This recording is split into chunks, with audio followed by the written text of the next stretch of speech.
우리 사랑하는 우리 성도 여러분, 그리고 함께 예배드리는 우리 어린이 여러분, 에드워드 카라는 할아버지가 계세요. 들어보셨나요? 에드워드 카. 이분은 이제 역사 교수세요. 역사 교수신데 사진을 보면 이제 얼굴이 정말 멋지게 생기셨죠. 저 아침 앞에 보이시죠? 참 멋진 얼굴인 만큼이나 또 멋진 말씀을 하셨어요. 뭐라고 하셨을까요? 한번 읽어볼까요? 시작. 역사란 과거와 현재의 대화이다 이랬어요. 어려운 말 같은데요, 쉽게 말하면 그거예요. 자, 과거에 벌어졌던 사건들을 우리가 잘 이해하면 오늘 우리가 어떻게 살아야 하는지 유익을 얻을 수 있다는 거예요. 자, 이 에드워드 카 할아버지, 이 역사 교수의 말이 실제인지 한번 실험해 볼까요? 얼마든지 할 수 있어요. 자, 지금 우리가 코로나19 팬데믹 때예요. 이때 우리는 질문해요. 이때 우리는 어떻게 살면 좋을까? 특히 우리 크리스찬으로서 성도는 이때 어떤 역할을 해야 될까? 그러면 에드워드 카 할아버지의 말대로라면 이 코로나19와 같은 과거의 역사를 한번 소환해야 돼. 이런 일이 있었나? 그리고 그때 그리스도인들은 어떻게 행동했는가를 한번 우리가 살펴보면 오늘 우리가 얻을 수 있는 유익이 있을 것 같아요. 한번 여러분 생각해 보세요. 이 코로나19 팬데믹과 같은 사건이 과거에 언제 있었나요? 있었습니다. 700년 전에 흑사병이라 그랬죠. 패스트, 흑사병으로 여러분 유럽 최악의 사건입니다. 얼마나 치명적이었는지 무려 2억 명이 사망을 했습니다. 쥐가 옮기는 패스트균인데요, 사실은 엄밀히 따지면 쥐가 옮기는 게 아니라 쥐 안에 있던 빈대가 옮기는 병이었어요. 보이시죠? 쥐들이 유럽 일대를 저렇게 공격하고 있는 장면이에요. 자, 이 패스트, 이 흑사병이 그 당시에 얼마나 치명적이었는지를 묘사한 소설이 있어요. 알베르 까뮈의 패스트라는 소설입니다. 자, 이 소설에 보면요, 이 소설은 그 알제리라는 시의 그 나라의 오랑 도시에서 벌어진 일이거든요. 근데 여기에 등장하는 수많은 등장인물인데 제가 4명을 소개할 텐데 소개하는 이유가 있어요. 이 4명의 등장인물을 여러분 들으시면서 나라면 어떻게 했을까? 이 당시에 내가 그리스도인으로서 이 당시에 어떻게 했을까? 우리는 에드워드 카 할아버지 말씀처럼 교훈을 얻을 수 있어요. 자, 여러분 여기 이 패스트라는 이 소설에 보면요, 등장인물이 여러 명이 나오는데 그 중에 리웨 의사라는 분이 나와요. 이분은요, 자기의 목숨을 다 바쳐서 사람들을 치료합니다. 매우 이타적인 사람이죠. 또 하나가 나오는데요, 랑베르 기자라는 사람인데 이 사람은 틈만 나면 이 도시를 어떻게 하면 도망칠까, 어떻게 하면 탈출할까, 매우 이기적인 인물입니다. 그런가 하면 타루라는 사람은요, 민간인인데 민간 보건대를 만들어서 사람들이 힘을 모아서 이 패스트와 싸우려고 끝까지 애쓰는 아주 조직적인 인물이에요. 자, 그 다음 인물이 참 논쟁의 인물인데요, 저와 같은 종교인입니다. 파눌로 신부입니다. 여러분, 이 파눌로 신부가요, 이 바이러스는 하나님의 심판이라고 하면서 회개하라고 막 외칩니다. 그리고 그 당시에는 모이면 더 감염이 되는데 모이라고 그래요, 사람들을. 그리고 회개하라고 그러고 하나님 심판을 외칩니다. 성전으로 모이라고 합니다. 여러분, 중요한 질문을 던지겠습니다. 어린이 여러분, 한번 중요한 질문 던질게요. 이 등장인물들을 소설이 아니라 우리가 성경적 관점을 볼 때에 누가 참 그리스도인일까요? 누가 참 성도일까요? 한번 생각해 보세요. 다음 질문이요, 만약 예수님이 거기 계셨다면 어떻게 하셨을까요? 예수님의 제자들이 거기 있었다면 어떻게 하셨을까요? 여러분, 이 질문 지금도 유효합니다. 지금 코로나19 팬데믹 이런 상황 가운데 예수님이 지금 우리 이 땅에 계셨다면, 제자들이 있었다면 어떻게 했을까요? 자, 여기에 대해서 또 역사적으로 답할 수가 있습니다. 여러분, 패스트 이 흑사병은요, 무려 150년이나 지속됐습니다. 간헐적으로. 그래서 종교 개혁자들 시대에도 이 패스트균은 곳곳마다 창궐 했습니다. 자, 아까 그런 질문 드렸죠? 우리가 그리스도인으로서 이런 팬데믹 때 어떻게 했느냐? 여러분, 이미 종교 개혁자들이 이때의 실천적인 삶은 우리에게 다 교훈을 보여줬습니다. 시간 없으니까 한 사람만 소개하죠. 마틴 루터입니다. 여러분, 마틴 루터가 사역하던 그 시대는요, 마치 그 페스트 이 소설의 파뇰루 신부처럼 대부분이 강대상에서 심판을 선포하고 회개하라고 촉구하고, 그리고 때론 자신은 도피하는 그런 시대였습니다. 이때 그런데요, 루터는 이렇게 설교했습니다. 들어보세요. 여러분, 불난 집 앞에서 어쩌다 불을 냈냐고 야단치는 것이 시급합니까? 당장 들어가서 함께 불을 끄는 것이 중요합니까? 이렇게 루터는 질문합니다. 흑사병이 하나님 심판인지 아닌지 질문보다는 지금은 그들과 함께 하는 것이 중요합니다. 실제 여러분, 루터는요, 그리고 수업과 예배를 중단하고 그들과 함께 치료하는 일을 전념합니다. 그리고 재밌죠? 지금처럼 루터도요, 방역수칙을 4가지를 알립니다. 첫째가 뭔지 아세요? 방역수칙이 기도하라는 겁니다. 첫째는 뭐다 기도하라는 하나님 앞에. 두 번째가 재밌어요. 각각 집집마다 매일 소독하라 이겁니다. 세 번째요, 전염병은 모이면 안 되기 때문에 장소를 다 피하라는 것이었습니다. 사람들이 모이는 장소를 피하라. 마지막으로요, 건물에서 나와서 이웃들을 돌보는데 전 시간을 사용하라. 이것이 그 당시 루터의 메시지였습니다. 본인도 다 중단한 채 성도들을 돌보는 일에 전념했고요. 다만 이 당시에 도시를 버리고 도망친 사제들과 교수들 때문에 다 공분할 때인데요, 루터는 그들도 정죄하지 않고 이렇게 말했습니다. 재밌어요. 그들도 잘하는 것이다. 왜냐하면 전염병 때는 때론 자신을 보호할 필요가 있다. 그들을 정죄하지 않았습니다. 도망가는 것도 잘하는 것이다 이랬어요. 자, 그 뒤에 칼빈, 베자, 대부분 종교 개혁자들이 똑같은 태도였습니다. 자, 사랑하는 성도 여러분, 우리 어린이 여러분, 그 까미의 소설이나 이 실제 종교 개혁자의 삶을 통해 우리는 뭘 배울 수 있을까요? 여러분 생각해, 뭘 배울 수 있을까요? 이들은 한편으로는 매우 종교적이었고 또 한편은 매우 상식적이었다는 사실이에요. 매우 하나님 의존적이었고 또 하나는 상식에 의하여서 균형 잡힌 신앙생활을 했다는 것입니다.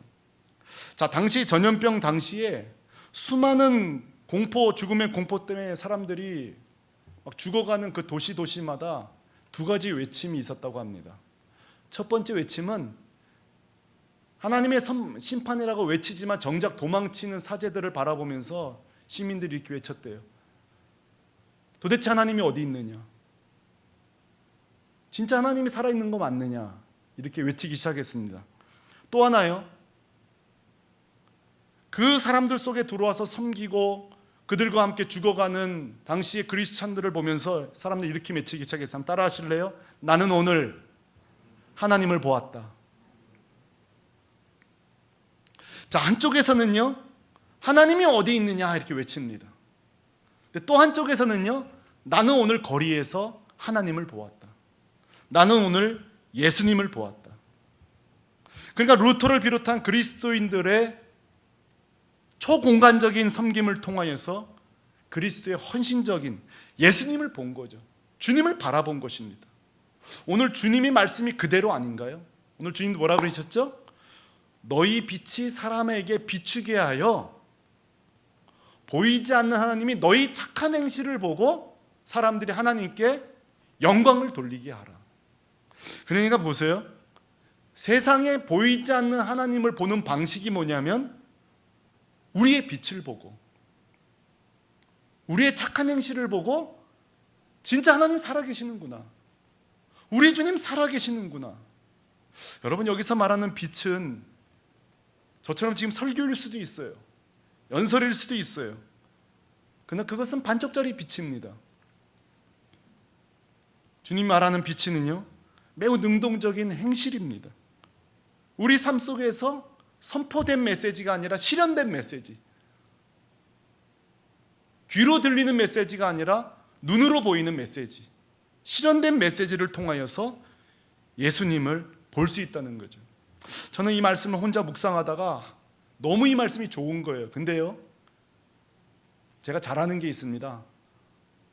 거꾸로 읽어보기. 제가 성경 읽다가요, 가끔씩 거꾸로 읽어보기를 해요. 거꾸로 읽어보면요, 너의 악함을 사람에게 비치게 하여 너의 악한 행실을 보고 하늘에 계신 너희 아버지가 저주를 받게 하라.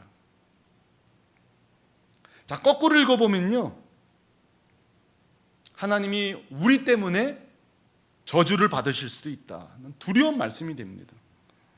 맥킨타이어라는 교수님이 계신데요, 이분이 이런 말씀을 하셨어요. 세상은 정작 우리가 무엇을 믿느냐에 관심이 없다. 믿는 대로 사느냐에 관심이 있다고 그랬어요. 무엇을 믿느냐보다 믿는 대로 사느냐, 이것입니다. 자, 그래서 오늘 이쯤에서 첫 번째 우리 성도들 숙제를 내드립니다. 자, 한번 믿는 것과 사는 것을 한번 우리 정리하십시다. 예를 들면 이런 거죠. 진짜 우리 하나님 살아계신다. 정말 우리 주님 살아계신다고 믿으면 우리 정직해야 됩니다. 진짜 정직해야 됩니다. 하나님 살아계신 걸 믿고 예수님 살아계신 걸 믿는데 정직하지 않다, 그거대로 사는 거 못 사는 겁니다. 정말 하나님 살아계신다, 그렇다면 기도해야 됩니다. 소통해야죠. 기도라는 또 다른 일상적인 용어는 소통이죠. 한번 생각해 보세요. 이번 주에 정말 단 1분도 하나님과 기도하지 않았다, 그것은 우리가 믿는 대로 사는 것이 아니지요. 또 하나 시도해 볼까요? 우리를 용납하셔서 우리를 구원하신 십자가 사랑을 생각해 보세요. 십자가 사랑. 여러분, 십자가 사랑을 제대로 이해한 사람의 특징은요, 사과를 잘합니다. 그리고 용서도 잘합니다. 저는 우리나라 역사를 보면서 너무 마음이 아픈 거는 왜 이렇게 우리나라 역사가 꼬였을까 생각해 보면,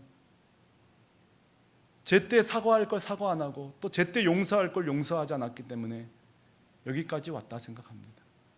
우리의 수많은 죄악들, 이 모든 것들에 대해서 십자가 은혜가 그 속까지 깊이 들어가지 않는다. 이건 그렇게 근사하게 역사까지 들먹을 필요 없어요. 우리 가정에서 배우자, 자녀들에게 용납해 주는 거죠. 용납해 주는 거, 그 사랑, 그게 십자가 사랑이죠. 복음도 마찬가지입니다. 예수 그리스도를 믿어야 구원받는다, 이 사실을 우린 믿습니다. 실천은 뭔지 아세요? 전도 영상을 열심히 보내는 겁니다. 전도 영상 실천하는 겁니다. 그리고 이웃들을 만나고, 그리고 그들에게 작은 선물이라도 드리고, 그렇게 살아가는 거죠. 여러분, 저는 지난 교회에서 제가 매년마다 봄이 되면 참여하는 행사가 하나 있습니다. 그날은 제가 신방 다 빼고요. 뭐냐면 제가 섬기던 교회가 주최하는 탈북자 도시체험 사역이 있습니다. 이건 뭐냐면 중국이든 다른 나라에서 이제 북한 사람들이, 북쪽 사람들이 탈북을 하게 되면 하나원에서 6주를 훈련받습니다. 그리고 6주에서 훈련받고 나오기 전에 1박 2일 동안 도시체험을 합니다. 그러면 우리 교회로 한 200명이 오면 한 사람이 2분씩 데리고 서울 투어를 하는 거예요. 티켓도 끊어보고 우체국도 가보고 시청도 가보고 밥도 먹고 돈도 내보고 같이 하는 겁니다. 제가 5년째 참석했는데요, 마지막 때쯤인가 제가 맡은 두 자매는 하나는 29, 26명의 자매였습니다. 자, 이 탈북 도시 투어에 주의할 점이 있습니다. 이거는 탈종교적인 행사이기 때문에 제가 막 복음을 전하는 목사라도 그렇게 못합니다. 그냥 순수하게 서울을 투어해 주는 거. 두 번째로 뭐 돈을 준다, 불쌍하다고 해서 뭐 취업을 시켜준 약속을 한다든지 그렇게 하면 안 됩니다. 그냥 순수하게 교제하고 서울을 투어시키는 건데요, 저도 이제 이 룰을 잘 지키고 있죠. 근데 그 자매 하나가 계속 신앙 얘기를 저한테 하는 거예요. 계속 신앙 이야기를 계속 말을 합니다. 그래서 제가 복음을 전했습니다. 이 룰을 깬 거죠, 사실 어떻게 보면. 복음을 전하는데 중간에 제 말을 딱 가로막고 이 자매가 그러는 거예요. 목사님, 뭐 그렇게 복잡하게 설명합니까? 그러시는 거예요, 저한테.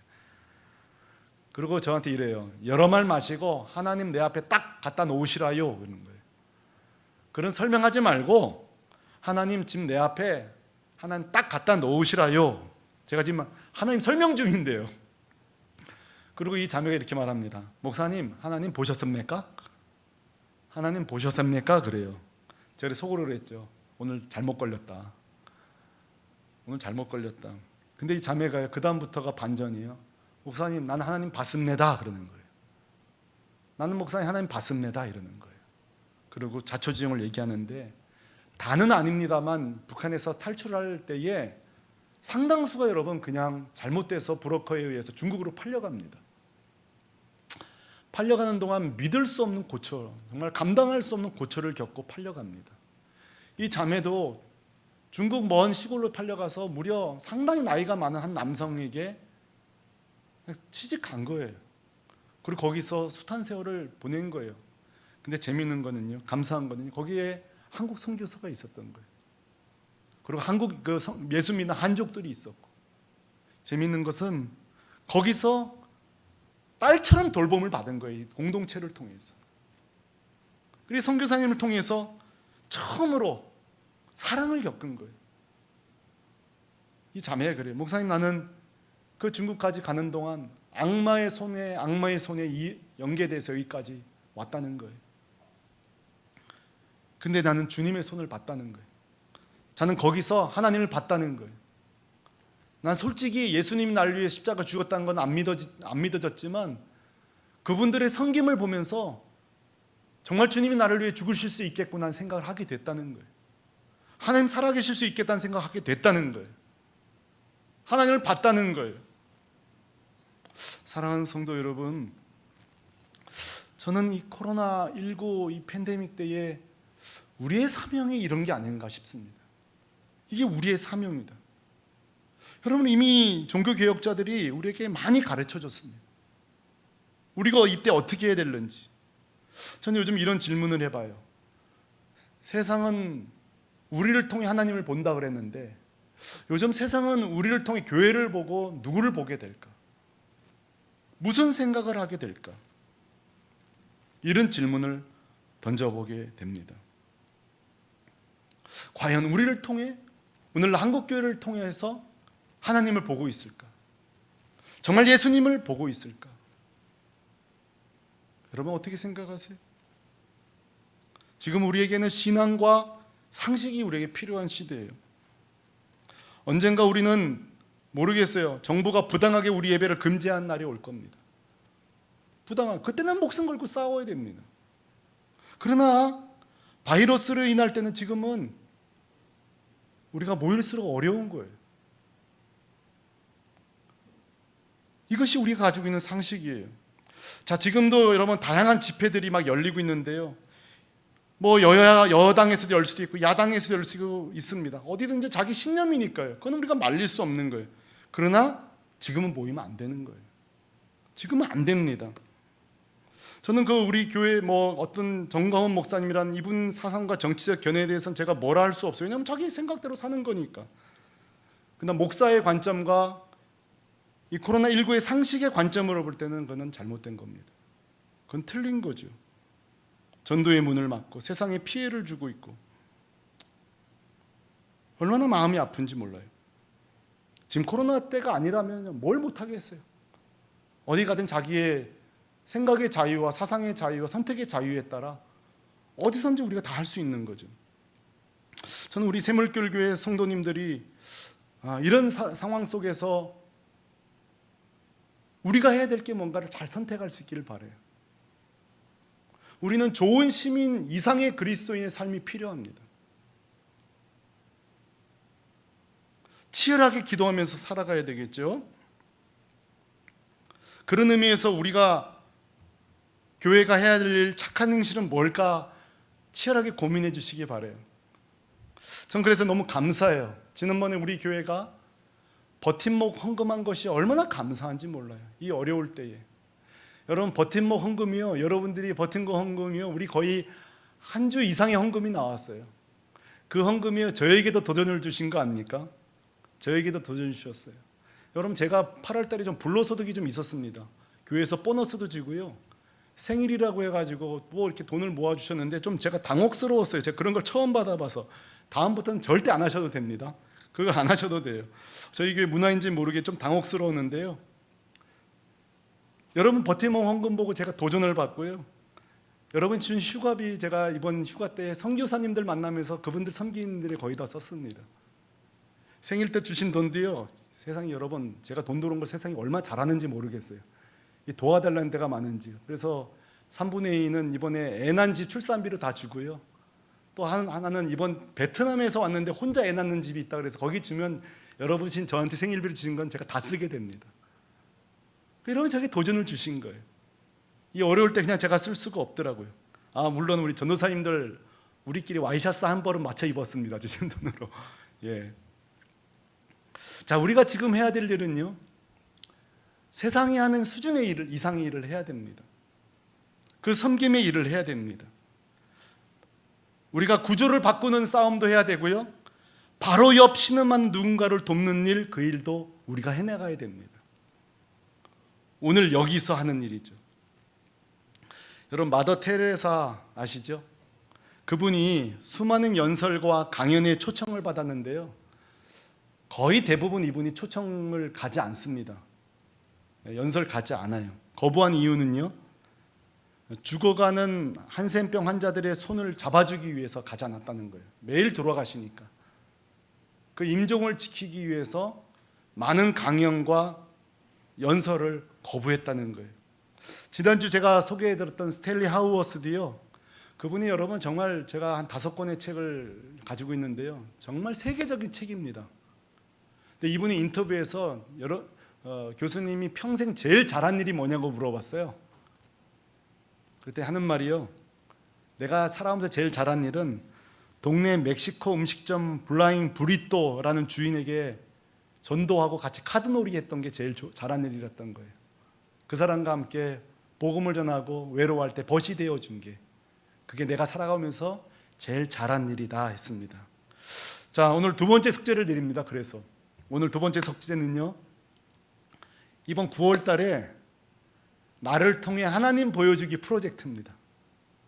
나를 통해 하나님 보여주기 프로젝트. 그래서 9월 달에 우리가 이제 10월 명절 다가옵니다만, 이런 제안을 해도 될지 모르겠어요. 9월 달에는요, 교회 헌금을 조금 줄이십시오. 예, 교회 헌금을 조금 줄이십시오. 조금 줄이고 그 예산을 가지고 이웃들과 친지들을 좀 더 돌보십시오. 물론 헌금을 너무 줄이시면 또 안 됩니다. 예. 너무 안 됩니다만 적당히 줄이십시오. 교회 괜찮습니다. 줄이시고 그것들로 하나님 보여주기 프로젝트 자금으로 쓰시길 바랍니다. 물론 만나기 좀 어렵습니다만 선물도 보내줄 수 있고 뭐든지 가능합니다. 그러나 우리가 복지센터는 아닙니다. 꼭 내가 주님 때문에 이렇게 한다는 사실을, 복음 때문에 이렇게 한다는 사실은 공지해 주셔야 합니다. 자, 코로나19가 언젠가는 종식될 겁니다. 우리도 한번 스탠리 하우어스가 받았던 질문 해볼까요? 이 코로나19 기간 동안에 내가 제일 잘한 일이 뭐였을까? 우리는 한번 추억한 날이 올 겁니다. 자, 미리 질문 드린 게 너무 좋은 일이에요. 자, 이 모든 것이 종식된 뒤에 우리 아이들이 또는 이 역사가 우리에게 그 당시 샘물결 교회는 뭐 했냐고, 당신은 뭐 했냐고, 제일 잘한 일이 뭐 했냐고 물은다면 우리가 말할 수 있는 이 9월달이 될 수 있기를 바랍니다. 또 이 질문은요, 유효합니다. 주님 앞에서 우리는 이 질문을 하게 될 것입니다. 주님은 우리를 만날 때에 그동안 너는 뭐 했냐고 아시면서도 물으실 것입니다. 그때 주님이 내 이웃들을 잘 섬겨줘서 고맙다, 너무 고마웠어, 너무 감사했어, 한쪽엔 복음과 한쪽엔 빵으로 약자들을 잘 돌봤다고, 그렇게 주님과 함께 사역하다가 주님을 만나게 되는 그런 우리 자신, 우리 교회에 있으면 참 좋겠습니다. 그렇게 기억되는 코로나19 의미 있게 보내는 우리 교회 되기를 주님의 이름으로 축원합니다. 우리 이 시간 같이 찬송 부를 거예요. 이 시간에 부르고 싶은 찬송은요, 이런 교회가 되게 하소서. 불러도 너무 좋은 찬양입니다. 여기 밑에 보면 이런 말씀이 나와요. 찬양 가사가 주님의 마음 닮아서 이웃을 사랑하는 교회, 주님의 영광을 위하여 빛 대신 주님 전하는 교회, 사랑의 불꽃이 되어 사랑을 전하는 교회, 이런 교회 되게 하소서. 오늘 이 찬양 같이 부를 텐데요, 우리 다 자리에서 일어나서 우리 같이 찬양 부르겠고요, 가정에서도 한번 자리에서 일어나서 이 찬양 같이 불렀으면 좋겠습니다.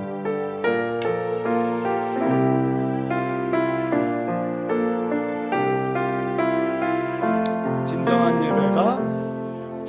진정한 예배가 숨쉬는 교회, 주님이 주인 되시는 교회, 믿음의 기도가 쌓이는 교회, 최고의 찬양을 드리는 교회, 말씀이 살아 움직이는 교회, 성도의 사랑이 넘치는 교회, 섬김과 헌신이 기쁨이 되어 열매 맺는 아름다운 교회,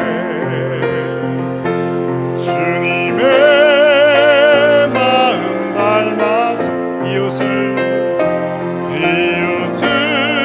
사랑하는 교회,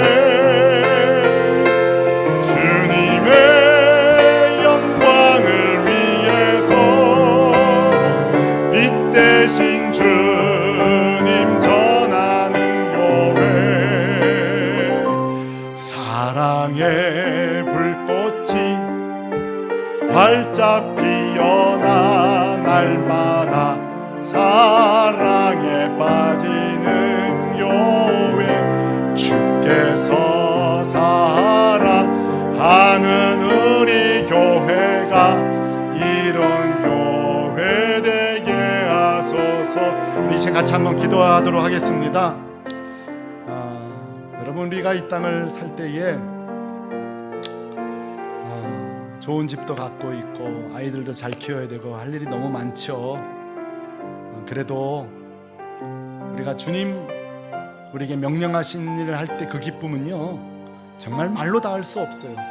저도요, 지금도 받는 게 좋아요. 근데요, 주는 거는 이제 더 좋더라고요. 막 눈물이 나요. 옛날에 선물 받으면 눈물 나거든. 지금은요, 내가 섬길 수 있는 게 눈물 나요. 얼마나 기쁜지 몰라요. 이 시간에 기도할 때에 하나님, 우리 가정 기왕이면 좀 실컷 도울 수 있는 가정 되게 해주세요. 우리 샘물교회 교회 실컷 도울 수 있는 그런 교회 좀 되게 해주세요. 꼭 물질만 아닙니다. 시간, 재능, 에너지 다 해요. 뭐든지 남 주려고 사는 인생 됐으면 좋겠어요. 주님의 영광을 위해서 그런 가정, 그런 교회 달라고 같이 기도하시고, 우리 아이들은 우리 엄마 아빠가 너무 자랑스러운 그런 엄마 아빠 될 수 있도록 우리 같이 한번 오늘 말씀 생각하면서 같이 한번 기도하겠습니다. 기도하십시다. 할렐루야. 걸어가.